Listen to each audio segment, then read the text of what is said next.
Hey guys, how's it going and welcome back. Should you actually pay Apple for at least a minimum of 512 gigs of storage? Well, the short answer of that is definitely yes. The other part is the RAM.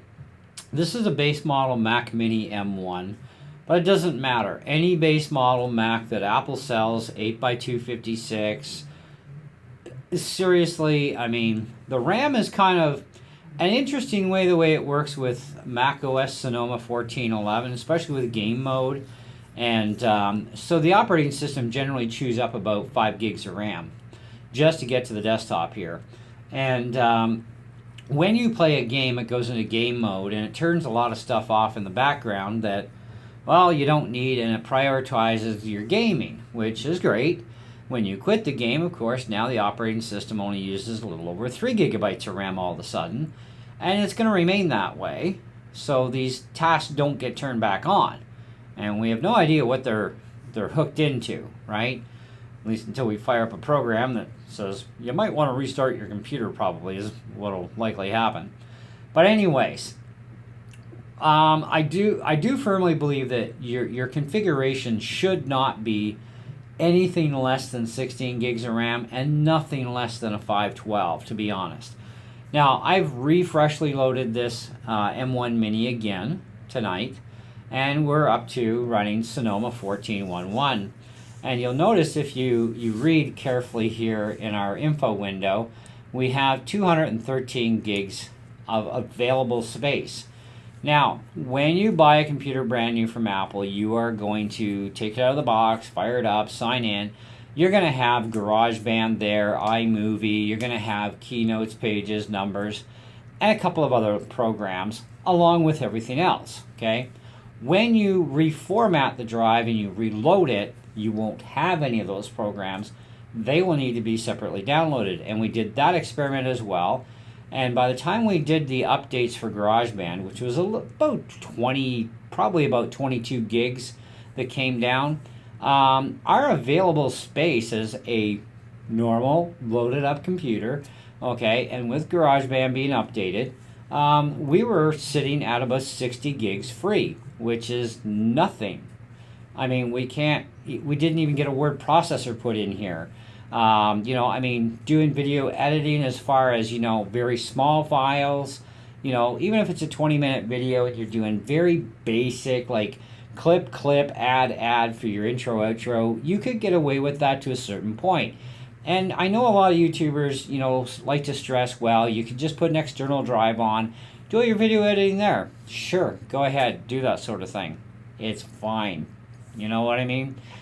But they don't take into consideration that your operating system and your programs that live on your drive internally get updated, okay? And with 60 gigs free, that doesn't leave a lot of room for major OS updates and extra security updates that are happening and that sort of thing. It's not going to allow for new versions of GarageBand or iMovie, or maybe your word processor needs an update that you're using for word processing, be it Microsoft Office or what have you, which can be a rather large program in itself, okay? So you might be down to almost nothing. Now, my other Mac Mini, which is a 16 by 512, it has a loaded up internal drive, which is the 512. It has currently about 330 gigs free on it. It hasn't been updated even to the newest OS right now. I've been running external 1 terabyte external Thunderbolt drives, one of which is my main OS drive and everything drive. The other one is just strictly for all my games, all my backups of my software, backups of YouTube videos are on there, that sort of thing, okay? So I have 2 terabytes of external storage between the two drives, and of course I can't really use my internal drive for much of anything because, well, it's kind of encrypted and basically more or less locked out. I mean, you can read and write to it to certain sections of the drive, but you're kind of limited on what you can do. Anyways, so I think that in the realistic world, okay, even if you are a base user, there's no such thing as a base user. Okay, you're going to want a word processing program of some sort on this thing. You're going to want to probably have the Pages program or keynotes or numbers. You're going to want a certain amount. Even like you could just go without GarageBand if you don't want to mess with it. But if you're buying a powerful Mac, like even the M1s are extremely powerful computers.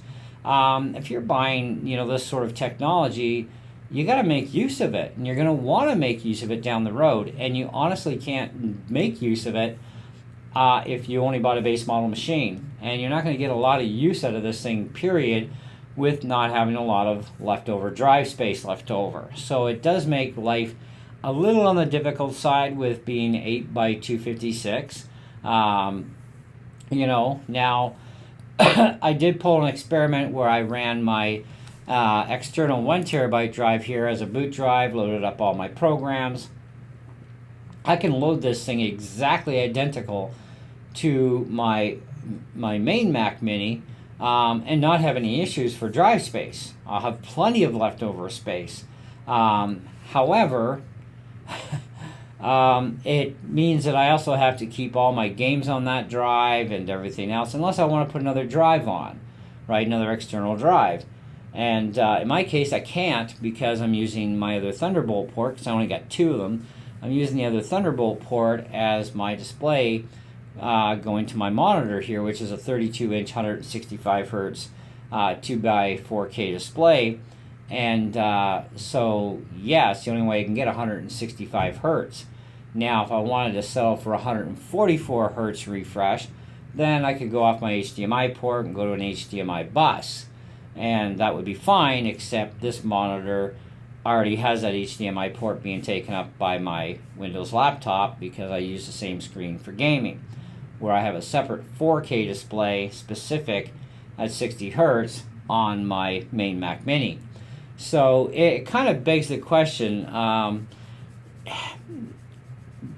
Apple, I don't think they really understand that people need drive space, and they want to charge us a lot of money for that space, but I really don't think you should be paying anything more than, going to a 512. Anything after that, go external, right?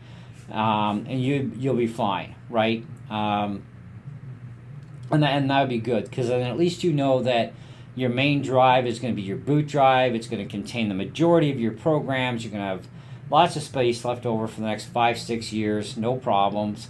As long as you keep everything else to the external, like put all your games onto an external drive. Keep any documents, any videos, whatever backups onto an external drive, like we're doing right now. So on here on my Macintosh HD, this is all the backups from my PC, my entire Macintosh backup, among other loose files that are out here for other things. And this is where all my programs are, right? And I run all my programs off of here. Now, some of these programs, like some of my games, they do tend to put certain sections onto the 512 in order to be able to complete their running, because they do this verify check thing and they redo their little preferences and all this other jazz. So that stuff goes to the internal, and if you don't have a lot of space, well, you're kind of screwed. So anyways, as much as, I think that Mac computers are very expensive, they are premium computers after all, and they can do things that no PC can match them in. Especially if you're doing video editing and music and a few other things. I'm sorry, there is no PC in the world that can match a Mac. Even if the PC is faster, it doesn't matter. It's not putting out the same quality output. So, plus the fact we do have premium quality built machines, built to last, built for durability. They barely use any power out of the wall, type of thing. They are really nice, the new Apple Silicon machines. And this is the way the world is going. It's all ARM architecture, right? Even the PC world is starting to get into it. Mind you, they're doing a pretty lousy job at it so far, but they'll catch up eventually. But in the meantime, they still will never catch up to the quality output product. Okay? That's the one thing that we can at least count on, that Apple will never have competition in. And Apple is getting into the AAA gaming finally with M3 systems. They're doing exceedingly well with gaming, especially in that way of ray tracing.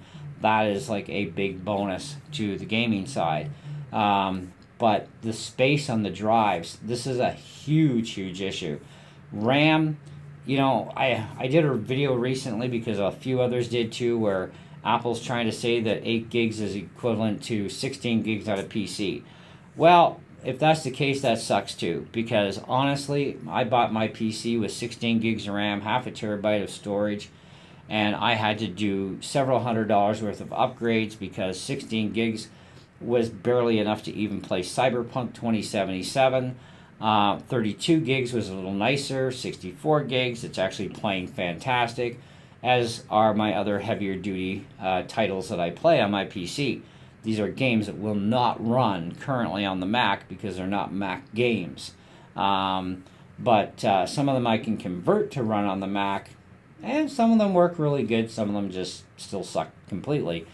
But I also had to go into high performance drives on my PC as well in order to get any kind of real performance out of the system.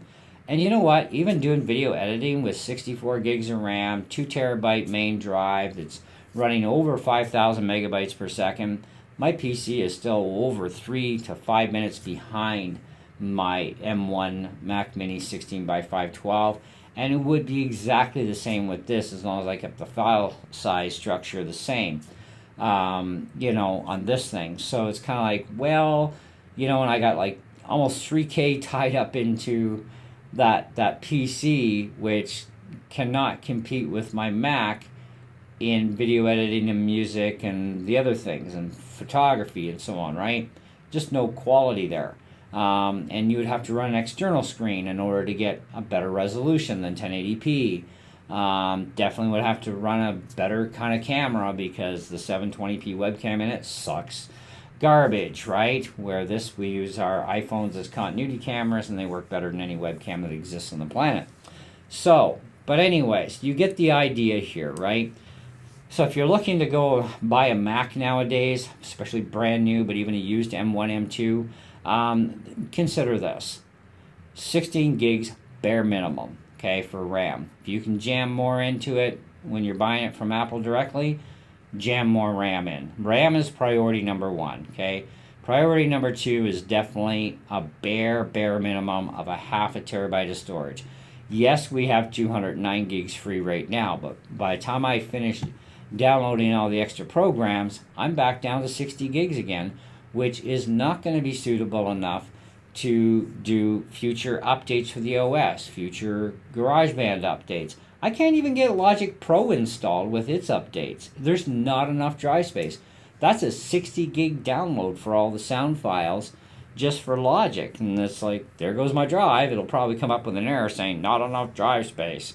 So you can't even practically use this thing for music unless you're willing to be stuck with GarageBand. But even at that, you got to watch your file size because you're only going to have 60 gigs free to work with.